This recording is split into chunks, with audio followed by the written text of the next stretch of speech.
Hello, my friends. It's time for another Halloween story. Today's is one from Winnie the Pooh called FrankenPooh.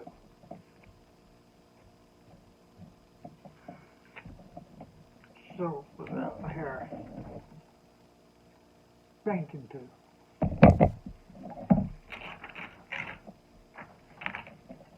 So, without further ado, go ahead and get started. If the page wants to open.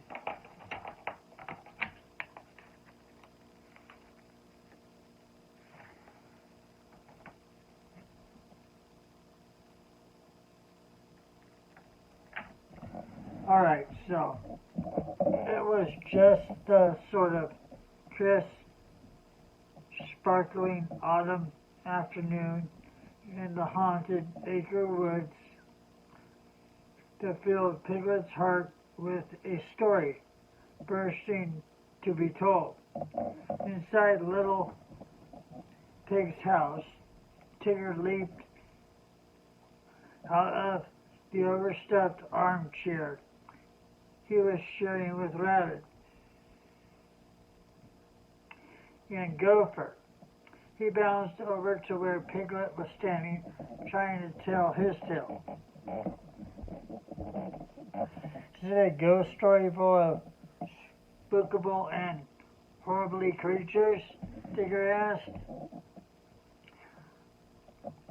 catching himself in delight and tingling of terror. Or is it about a mad scientist type? Oh no, Piglet protested. Not mad at all. Quite happy and cheerful, really. Then, clearing his throat carefully, he began the story. Once upon a time.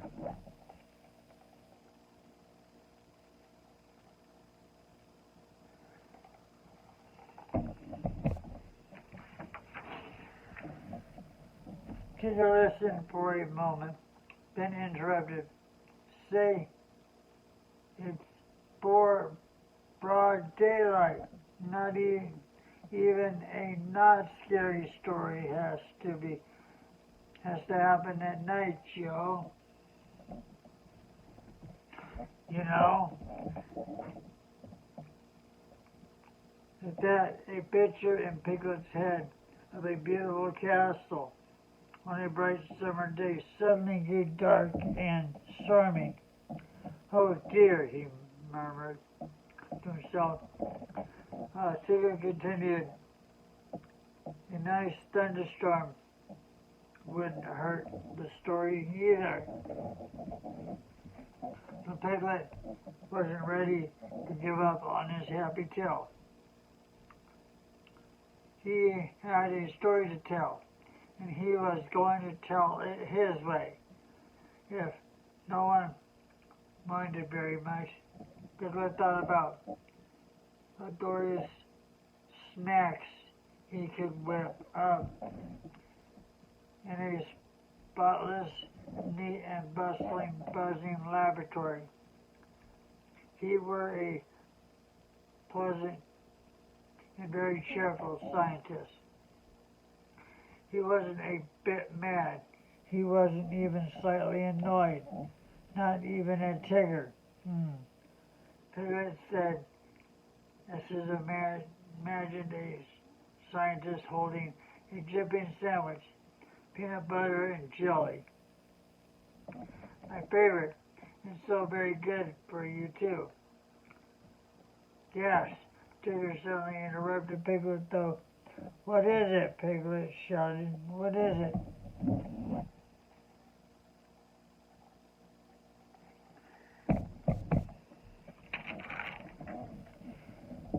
If you're gonna tell a story about a scientist, Tigger continued, he ought to at least be doing something terrible like creating a boogly monster. A monster, Piglet answered, a tiny, not very hopeful that the story is going to be his way sort of voice. Yeah, Tigger said, the monster FrankenPooh.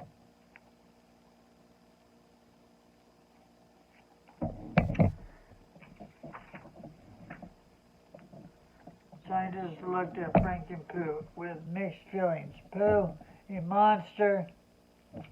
Yeah, Tigger continued. That's absolutely perfect, only he ought to be bigger than that.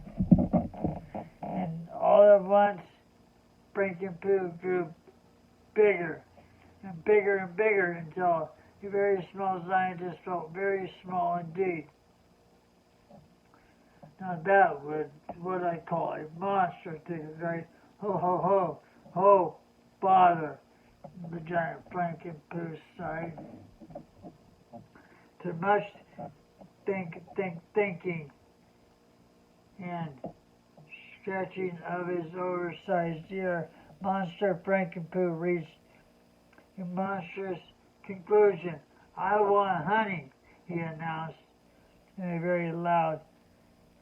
He surprised himself, and he went looking for a not-so-small smirkle of something sweet to eat. Honey, he announced again, just because he liked the sound of it.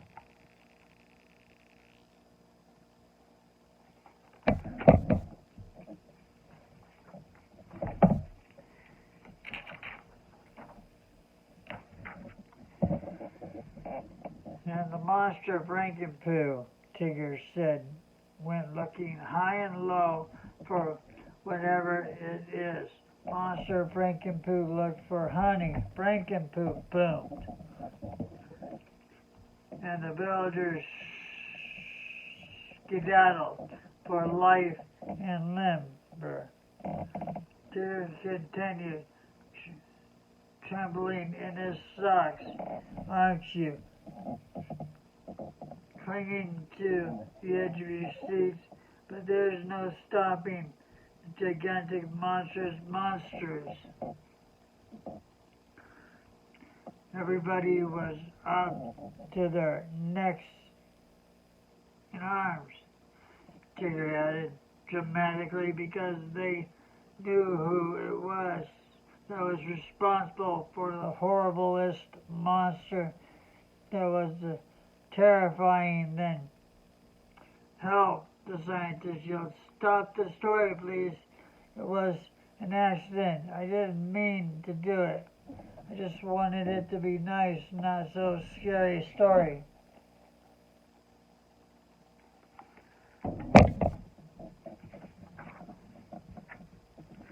The guy opened his eyes and discovered himself back in his heart on his very own fireplace, surrounded by good friends, Tigger, Rabbit, and Gopher. But Piglet, Tigger soothed, it was nothing to get upset about. It was just a silly story, Gopher whispered. Of course, Piglet, Rabbit added gently. There was no monster, and no one's angry at you. Piglet looked around in great relief. No, he asked in a very small voice. No, his friends all assured him. All at once, Tigger jumped up and gave Piglet a hug.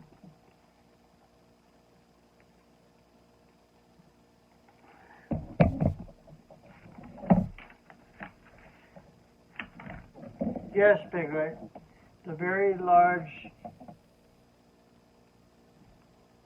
FrankenPooh-looking bear responded. You really should, and so should I.